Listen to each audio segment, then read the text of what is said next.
Class में आज हम लोग एक्सरसाइज 5.2 करेंगे। 5.2 वेक्टर्स का मतलब based on section formula. Section formula में कितने फॉर्मूले है? दो फॉर्मूले है, इंटरनल डिवीजन, एक्सटर्नल डिवीजन, ये दोनों मेन फॉर्मूले, और इंटरनल डिवीजन से mid point formula and centroid formula है ना। ये सब हम लोग भी कर लिए थे, बट एक बार रिवाइज कर लेते हैं फिर आगे बढ़ते हैं। देखो इंटरनल डिवीजन क्या होता है, मतलब what is internal division is, internal division मतलब मान लो ये एक लाइन सेगमेंट है ए एंड बी है ना। Let's this is the line segment A and B. A का position vector A bar, B का पोजीशन वेक्टर क्या है बी बार। हाँ, ए एंड बी दो वेक्टर है, ए का पोजीशन वेक्टर ए बार और बी का पोजीशन वेक्टर बी बार। मान लो यहाँ पे कोई पॉइंट है आर जिसका पोजीशन वेक्टर आर बार, ये ए बी को m/n के रेशियो में डिवाइड करता है। कौन सा रेशियो में डिवाइड करता है? m/n। तो आर का पोजीशन वेक्टर लाने का फॉर्मूला क्या है? R bar equal to m into B bar plus n into A bar divide by m plus n। Formula याद रखो, कैसे लिखते हैं हम लोग? m into B bar plus n into A bar divide by m plus n। जो direction में आप रेशियो बताओगे उसके उल्टा डायरेक्शन में पॉइंट्स बताना, या दोनों उल्टा करना। पॉइंट जो डायरेक्शन में बताओगे उसको उल्टा डायरेक्शन में रेशियो बताना। हाँ, देखो पॉइंट ए बी हुआ, देखो ए इधर है ना, ए यहाँ पे बी यहाँ पे, मतलब कौन सा डायरेक्शन में आ रहा हो? ऐसे आ रहा है पॉइंट, तो रेशियो ऐसे होगा ए बी m/n, या ऐसे बोल रहा है m/n, तो ए बी समझा। प्लस साइन रहेगा तो इंटरनल डिवीजन, माइनस साइन रहेगा तो एक्सटर्नल डिवीजन, समझ गए। तो आर बार जिसको डिवाइड करता है ए बी को, कौन सा रेशियो में? m/n। और कैसे? इंटरनल। अगर मान लो मैंने आपको ऐसा दिया कि R bar is equal to 2 into A bar plus 3 into B bar divide by 2 plus 3। अब मुझे बताओ कौन डिवाइड किया? आर। कौन डिवाइड किया? आर। इसको डिवाइड किया ए बी को, इसको डिवाइड किया ए बी को, कौन से रेशियो में? जो पॉइंट अपने ऐसे बोले ना, ए बी ऐसे बोले तो रेशियो ऐसा बोलो। रेशियो क्या होगा? 3:2 प्लस साइन है ना, तो इंटरनल। समझ गए। तो जो डायरेक्शन में पॉइंट बोलोगे उसके उल्टे डायरेक्शन में रेशियो बताना।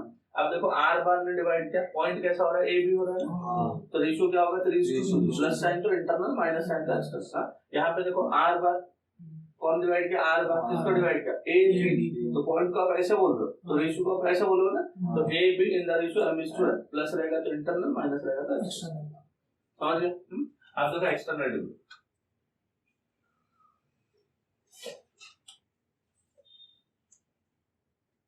एक्सटर्नल डिवीजन में क्या होता है? अगर मान लो ये ए पॉइंट है, ये बी है और ये आर है, ठीक है। तो ए का position vector A bar, B का position vector B bar and R का पोजीशन वेक्टर आर बार। तो ये जो है ना, ये क्या है बताओ? m, और ये क्या है? n। तो आर का पोजीशन वेक्टर क्या होगा? R bar will be equal to m into B bar minus n into A bar divide by m minus n। क्या हो जाएगा? m into B bar minus n into A bar divide by m minus n। Plus sign रहेगा तो internal division, minus sign रहेगा तो external. ये external वाला formula. हाँ, इसमें भी बाकी सब सेम रहेगा। हाँ, कौन किसको डिवाइड किया? ए बी को, कौन सा रेशियो में? m/n में। देखो जो डायरेक्शन में पॉइंट बोल रहा हूँ उसको उल्टा डायरेक्शन में रेशियो बताना। प्लस होगा तो इंटरनल, माइनस होगा तो external. Then comes your mid point formula. Mid point formula क्या होता है? ए बी का मिड पॉइंट होगा mid point of mid point of A B bar. अगर ए बी बार का मिड पॉइंट होगा तो इसको भी R bar is equal to A bar plus B bar divide by 2 है ना। ये mid point, centroid of triangle, centroid of triangle ABC, जहां पे ए का position vector A bar, B का बी बार, सी का सी बार। Centroid को हम लोग जी बोलते हैं, जिसका पोजीशन वेक्टर क्या होता है? G bar. तीनों पोजीशन वेक्टर को ऐड करना, divide by 3, A bar plus B bar plus C bar divide by 3। Then centroid of tetrahedron, centroid of tetrahedron का फॉर्मूला 4 वर्टेक्स होता है। तो G bar is equal to A bar plus B bar plus C bar plus D bar divide by 4। समझ गए। तो इतने फॉर्मूले पे बेस्ड है आपका एक्सरसाइज 5 पॉइंट, है ना। एक इंटरनल डिवीजन, एक एक्सटर्नल डिवीजन, एक मिड पॉइंट, एक सेंट्रोइड ऑफ ट्रायंगल और एक सेंट्रोइड ऑफ टेट्राहेड्रॉन। देखो तो पहला क्वेश्चन करें स्टार्ट। देखो, find the position vector of A point R which divides The line joining the points P and Q whose position vectors are the senders in the ratio 3:2 internally and externally. Direct formula, A का position vector दिया, B का position vector दिया, divide कौन करता है, बोलता है R करता है, रेशियो क्या दिया, m/n भी गिवन। हाँ, तो देखो given A bar is equal to P bar, हाँ P वाला पॉइंट है, तो P bar is equal to 2 into I cap minus J cap plus 3 into K cap. Q bar equal to minus 5 into I cap plus 2 into J cap minus 5 into K cap. देख लो एक बार, check कर लो। P bar equal to 2I minus J plus 3K, Q bar equal to minus 5 plus 2 minus 5J. सही? हाँ, अभी इन दोनों को PQ को कौन डिवाइड किया, R ने डिवाइड किया। देखो पहला क्वेश्चन इंटरनल डिवीजन। अब देखो यहाँ पे मान लो P बार है और ये मान लो Q बार है ना, कौन से पॉइंट ने डिवाइड किया, क्या हो रहा है, कौन से पॉइंट ने डिवाइड किया, देखो सर R ने डिवाइड किया, कौन से पॉइंट ने डिवाइड किया, R ने। कैसे डिवाइड किया, इंटरनली, इसके लिए मैंने R को बीच में रखा।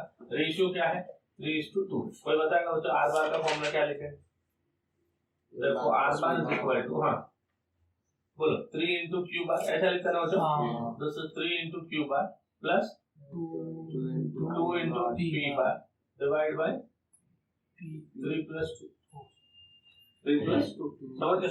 So this is equal to 3 into Q bar, Q bar का वैल्यू बताओ, -5 plus 2 minus 5, ये हो गया, प्लस 2 into P bar बताओ, 2I minus J plus 3K हो गया, divide by 3 plus 2 which is equal to 5। समझा है? अब चलो I वाले कौन कौन सा है, देखो -3 into 5 कितना हो गया, -15 plus 4 कितना हो गया, समझ गया। J वाले देखो 3 into 2 कितना हो गया, 6 minus 2 ना, 6 minus 2 कितना हो गया, 4, एंड 5 into -5, 3 into -5 -15 plus 6, तो कितना हो गया, 19 डिवाइड बाय 5, समझ गए।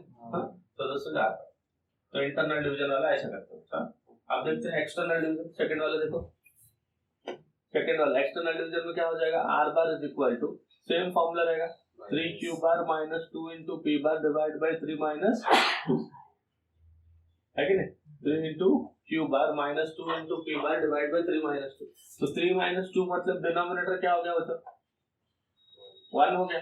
अब 3 into Q बार देखो, -5I plus 2J minus 5K minus 2 into P बार मतलब 2I minus J plus 3 हो गया, डिवाइड बाय 1 है तो 1 नहीं लिख रहे, 3 into -5 कितना हो गया, -15 minus 4 कितना हो गया, -19 आ गया, 3 into 2 6, 6 plus 2 8J का, 3 into -5 -15K का एंड -6, तो कितना हो गया बच्चों, देखो -15 -6 तो -21K का। This is your answer for external division. Check कर लो, कैलकुलेशन सही है ना। देखो 3 into -5 -15 हो गया, ये -4 हो गया, तो -15 -4 हो गया -19, 3 into 2 कितना हो गया, 6, 3 into -5 -15 -2 into 3 will be -6, तो -15 -6 कितना हो गया, -21, समझ गए। तो हो गया फर्स्ट क्वेश्चन। सेकंड क्वेश्चन देखो बच्चों, L गिवन है, find the position vector of mid point का फॉर्मूला क्या है बच्चों, M का पोजीशन, M का कोऑर्डिनेट गिवन है, M कितना दिया देख लो एक बार, L एंड N ना, M नहीं, L गिवन है, L का कोऑर्डिनेट है 7 -6 12, L के बाद कौन है, N है, N का कोऑर्डिनेट गिवन है 5 4 -2, समझा तो। अब बताओ L बार क्या होगा, position vector 7 into I cap -6 into J cap plus 12 into K। N का पोजीशन वेक्टर होगा N bar 5 into I cap 4 into J cap 2 into K cap. Since M क्या है, M is the midpoint of L N, है ना, therefore M का position vector हो जाएगा M bar equal to L bar plus N bar divide by 2। अब दोनों का ऐड करो, 2 से डिवाइड करना। अब देखो तो 7 प्लस 5 कितना हो गया 12 ना, माइनस 6 प्लस 4 माइनस 2 ना, 12 माइनस 2 प्लस 10 ना, डिवाइड बाय कितना हो जाएगा तो 2, ऊपर को 2 से डिवाइड करो तो 6 into i cap minus J cap 2 into j cap plus 2 से डिवाइड करो तो 5 इंटू के। समझा तो this is the position vector of alpha. Simple. समझ गया internal division, external division and mid point. समझा तो क्वेश्चन तो इंपॉर्टेंट क्वेश्चन है, बात करते हैं।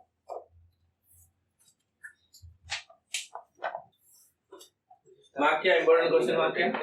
चलो देखो, if the points A B and C, ध्यान से सुनो, if the points A B and C are collinear, अगर 3 पॉइंट कोलिनियर होंगे, then find the ratio in which C divides A B.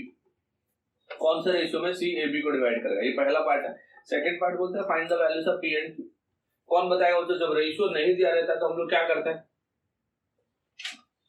अगर रेशियो नहीं दिया है तो हम लोग क्या करते हैं, कोऑर्डिनेट ज्योमेट्री में भी 11th में जो हम लोग कर रहे थे ना, अगर कहीं पे रेशियो नहीं गिवन है तो हम लोग क्या करते हैं, k:1 लेते हैं ना। यहाँ पे k तो वेक्टर में ऑलरेडी है तो हम लोग कोई और कांस्टेंट ले लेंगे, लेट λ=1। क्या बोलेंगे, सी ए बी को कौन से रेशियो में डिवाइड किया, λ=1, है ना। फिर लैम्डा का वैल्यू फाइंड करेंगे, ये फर्स्ट पार्ट हो जाएगा। लैम्डा का वैल्यू फाइंड करने के बाद उसको यूज करके ना हम लोग पी एंड क्यू ढूंढेंगे। पी एंड क्यू ना, ए एंड बी, क्या बोला, पी एंड क्यू ढूंढेंगे, दैट इज सेकंड पार्ट। समझा? इंटरनल डिवीजन फार्मूला यूज होगा। देखो कैसे करेंगे।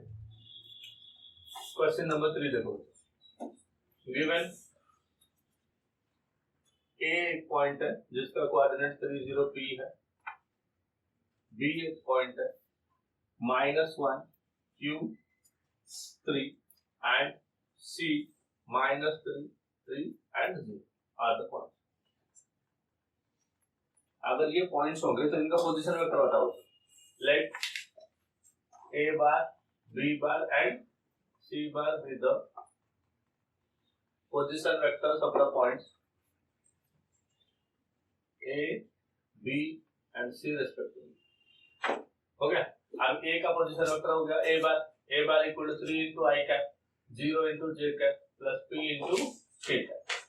b का पोजीशन वेक्टर हो गया b bar minus i plus q into j plus 3 into k and c का पोजीशन वेक्टर हो गया c bar which is -3i plus 3j plus 0। यहाँ तक समझ गया क्या क्या दिया, देखो a b c 3 पॉइंट दिया है तो हमने तीनों को यूज करके 3 को पोजीशन वेक्टर लिख दिया। समझा यहाँ तक? पोजीशन वेक्टर देखो, इसमें i, इसमें j, इसमें k, i j k i j k। सही लिखा ना, देख लो एक बार।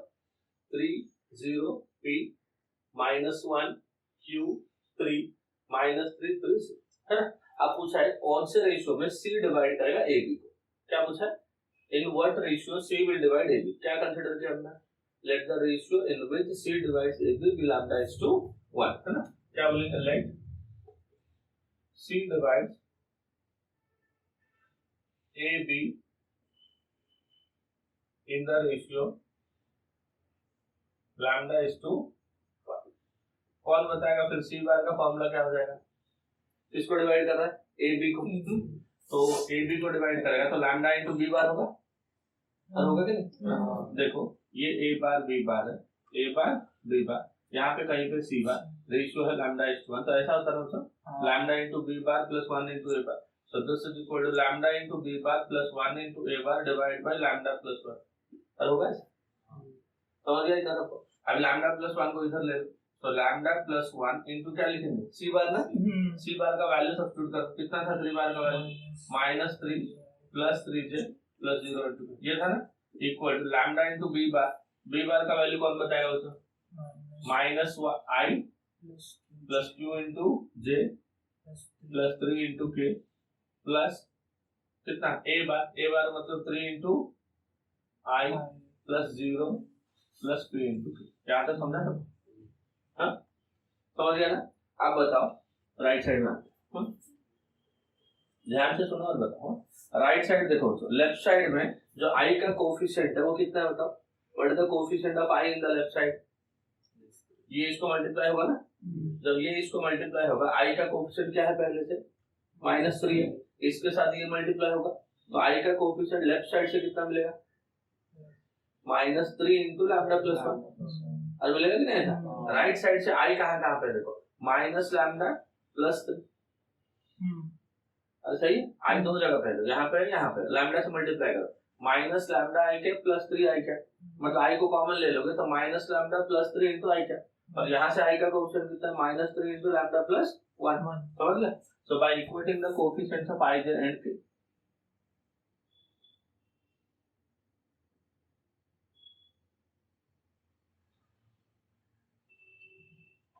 by equating coefficients of I, J and K. तो देखो I का कोफिशिएंट कितना होता है देखो -3 इंटू लैम्डा प्लस 1 ध्यान से सुनो -3 इंटू लैम्डा प्लस 1 ये I का कोफिशिएंट इधर से I का कोफिशिएंट माइनस लैम्डा प्लस 3 है ना माइनस लैम्डा प्लस 3 ये किसका कोफिशिएंट है I का हाँ इसको आप अगर सिंपलीफाई कर लोगे तो -3 lambda -3 equal to minus lambda plus 3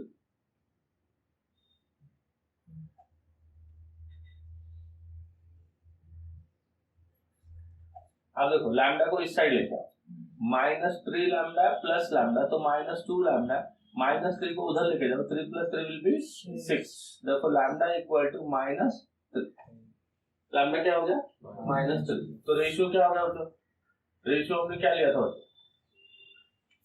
ratio क्या लिया था हमने लैम्डा इज टू 1 ना लैम्डा इज टू 1 लिया था बट अभी लैम्डा का वैल्यू क्या आया नेगेटिव आया लैम्डा का वैल्यू क्या आया नेगेटिव अगर लैम्डा नेगेटिव आया तो रेशियो क्या हो जाएगा 3:1 हो जाएगा लैम्डा इज टू 1 मतलब 3:1 हो जाएगा बट ये जो माइनस साइन है इसके लिए डिवीजन क्या हो जाएगा एक्सटर्नल जब भी लैम्डा का वैल्यू नेगेटिव आएगा याद रखो जब भी लैम्डा का वैल्यू नेगेटिव आया समझ जाना डिवीजन इंटरनल बल्कि एक्सटर्नल होगा क्योंकि हमने फॉर्मूला किसका यूज किया था इंटरनल डिवीजन फॉर्मूला यूज किया था तो लैम्डा पॉजिटिव आना चाहिए तो अगर लैम्डा नेगेटिव आ रहा है मतलब डिवीजन पक्के से क्या होगा एक्सटर्नल होगा इसलिए लैम्डा नेगेटिव है तो रेशियो लिखने के टाइम पे माइनस साइन के लिए एक्सटर्नल लिखो बाकी वैल्यू 3:1 समझ गए तो हमने किसका कोएफिशिएंट को इक्वेट किया था आई का कोएफिशिएंट को इक्वेट किया अब किसका करेंगे J का अब J का कोएफिशिएंट क्या 3 into lambda plus 3 into lambda plus 1 इधर J का कोएफिशिएंट बताओ तो Q into J plus 0 देखो Q into J plus 0 तो this is equal to Q into lambda है ना तो लैम्डा into Q plus 0 तो मैं नहीं लिख रहा है ना अब जहां पे लैम्डा है लैम्डा का वैल्यू लिखो 3 into लैम्डा का वैल्यू कितना -3 plus 1 equal to -3 into Q ठीक है सो 3 into -3 plus 1 will be -2 equal to -3 into Q देखो 3 कैंसिल हो गया और माइनस भी कैंसिल हो गया तो क्यू कितना मिल गया बच्चों 2 अब और क्या चाहिए बच्चों पी चाहिए और क्या चाहिए पी ये हमारा फर्स्ट हो गया बच्चों फर्स्ट वाला हो गया है ना अभी हम लोग यहाँ पे सेकंड वाला कर ये फर्स्ट है ना यहाँ पे क्या कर रहे हैं हम लोग सेकंड वाला ठीक है अब देखो k का coefficient 0 into lambda plus 1 k का कोएफिशिएंट 0 into लैम्डा प्लस 1 वो तो 0 ही है ना and 0 into lambda plus 1 equal to k का कोएफिशिएंट देखो 3 into लैम्डा कितना हो गया 3 into लैम्डा प्लस 3 हो गया अब ये तो 0 हो गया इक्वल टू 3 into लैम्डा का वैल्यू सब्स्टिट्यूट किया -3 प्लस p ये -9 है इधर आ गया +9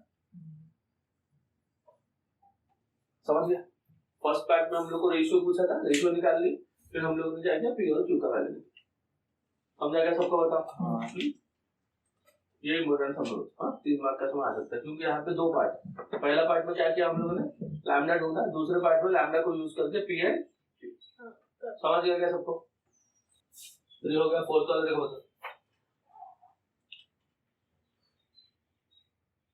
गिवन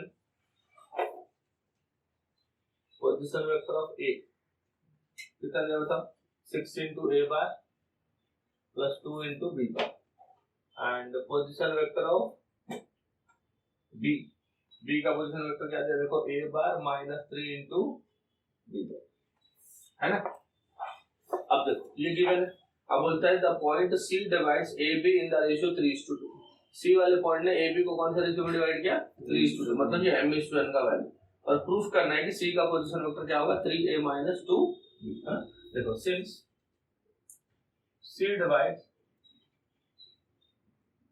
AB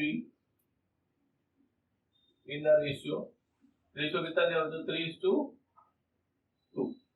तो सी वैल्यू क्या होगा, C bar equal to 3 into B का position vector, 3 into position vector of B plus 2 into position vector of A divide by 3 plus, है ना, सी ने डिवाइड किया ए बी को, है ना, कौन सा रेशियो में, 3:2 में, तो 3 इंटू बी बार हो गया प्लस 2 इंटू ए बार हो गया डिवाइड बाय 3 प्लस 2।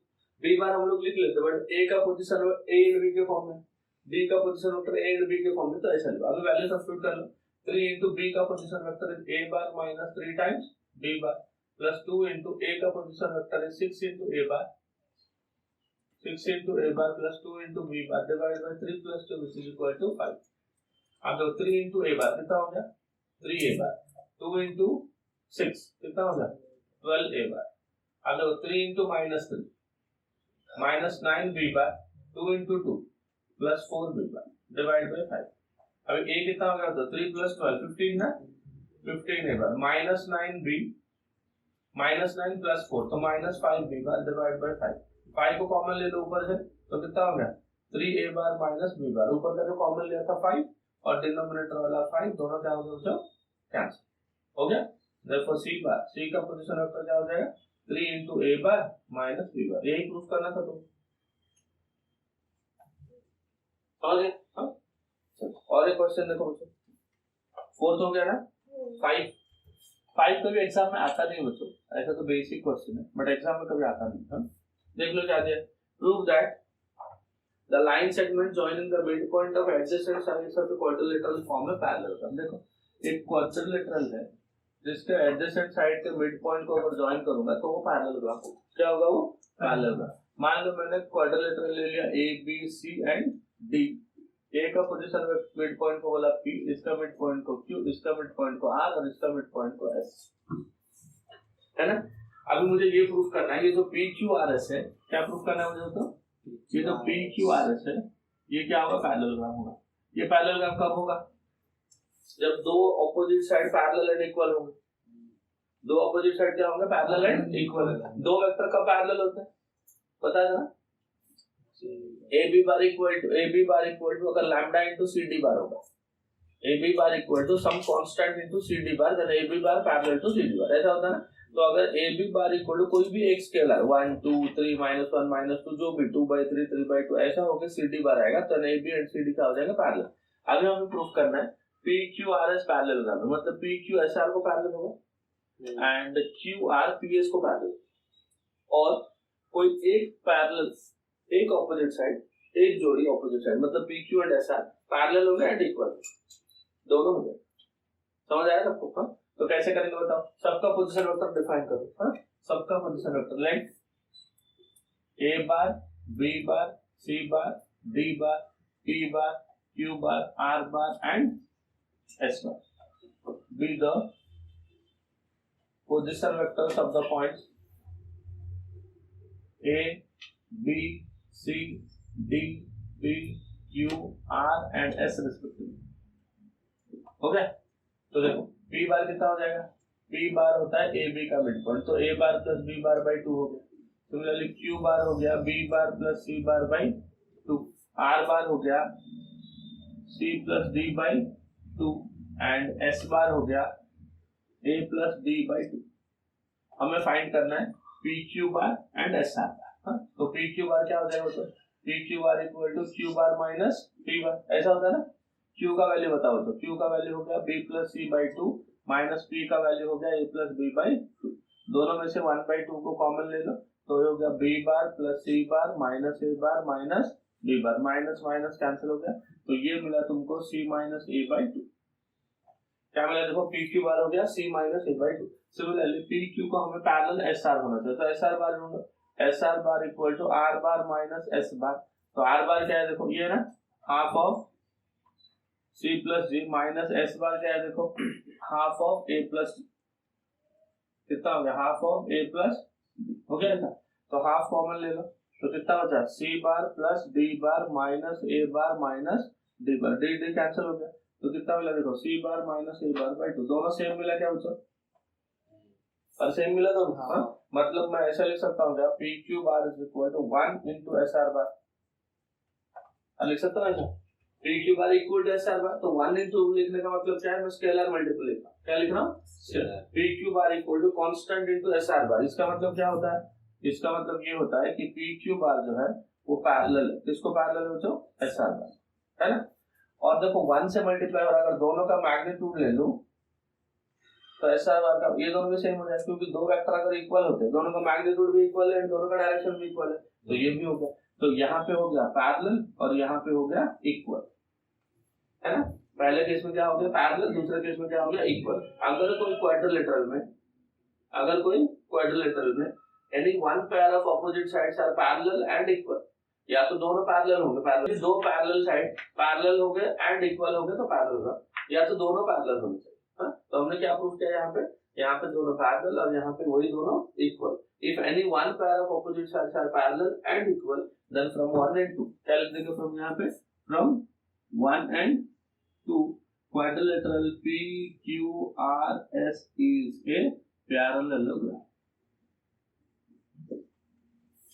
एकदम सिंपल सा क्वेश्चन है, सबका मिड पॉइंट निकालो, फिर ऑपोजिट साइड को इक्वल प्रूव कर लो, तो पैरेलल भी हो जाएगा, इक्वल भी हो जाएगा, तो पैरेलल में हो जाएगा। समझा क्या बोल